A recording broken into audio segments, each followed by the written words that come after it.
ఆంధ్రప్రదేశ్‌లో అధికార కూటమి అండ్ వాళ్ళ మీడియా, సోషల్ మీడియా భలే గమ్మత్తైన స్ట్రాటజీ ఎగ్జిక్యూట్ చేస్తూ ఉంటారు.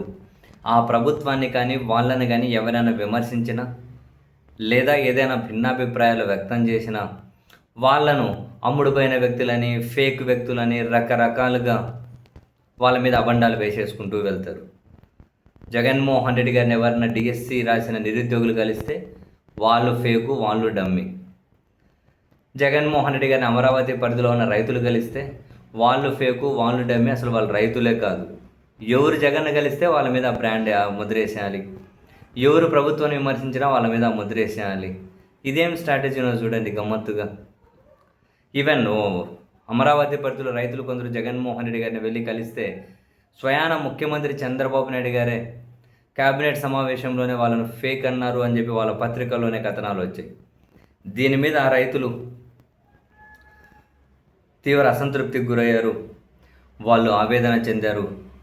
మేము ఎప్పటి నుంచో ఈ ఊర్లలో ఉన్నాము, ఎప్పటి నుంచో వ్యవసాయాలు చేస్తున్నాం, మమ్మల్ని రైతులు కాకుండా మేము రైతులు కాదు అంటారా అని చెప్పి వాళ్ళు ఉండవల్లిలోని సీడ్ యాక్సెస్ రోడ్డుపై ఆందోళన చేపట్టారు. అక్కడ రైతులు వెళ్ళి రోడ్డుపైన ఆందోళన చేపట్టారు. మేము చంద్రబాబు నాయుడు గారు, లోకేష్, పవన్ కళ్యాణ్ గారు వీళ్ళ అపాయింట్మెంట్ కోసం ప్రయత్నిస్తున్నాం. ఇప్పటి వరకు అవకాశమే దొరకలేదు. మా ఏరియాలో 2015లోనే విల్లాలు ఉన్నాయి, 2014కు ముందే అపార్ట్మెంట్లు ఉన్నాయి. ఇంత అభివృద్ధి చెందింది. మేము ఇక్కడ వ్యవసాయం చేసుకుంటూ ఉన్నాం కదా, ఇప్పుడు మమ్మల్ని మేము భూములు ఇవ్వకపోతే మేము రైతులే కాదు అని చెప్పి అనేయడం ఏంటి? ఉండవల్లిని ఎల్పిఎస్, ఎల్ఏ నుంచి విరమింపజేయాలని మేము డిమాండ్ చేస్తూ ఉన్నాం. చిన్నకారు రైతుల భూముల్ని ప్రాజెక్ట్ లేకుండా అనవసరంగా తీసుకోవద్దని చెప్పి మేము విజ్ఞప్తి చేస్తూ ఉన్నాం. మా భూముల్ని ల్యాండ్ ఎక్వైజేషన్, ల్యాండ్ పూలింగ్ నుంచి పూర్తిగా తప్పించమని చెప్పి మేము అడుగుతూ ఉన్నాం. 2014లో ఇక్కడ రాజధాని రాకముందే ఉండవల్లి మాది హై లెవెల్లో ఉంది. తాడేపల్లి తర్వాత టాప్ ఊరు అంటే మా గ్రామమే. ఇక్కడ రాజధాని రాకముందే విల్లాలు ఉన్నాయి, పెద్ద పెద్ద అపార్ట్మెంట్లు ఉన్నాయి.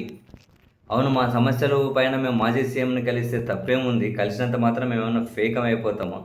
మా సమస్యను రాజకీయ కోణంలో చూడడం ఏంటి? కులాల పేరుతో దుష్ప్రచారం చేయడం ఏంటి? కావాలనే మా మీద సోషల్ మీడియాలో దుష్ప్రచారం చేయిస్తూ ఉన్నారు.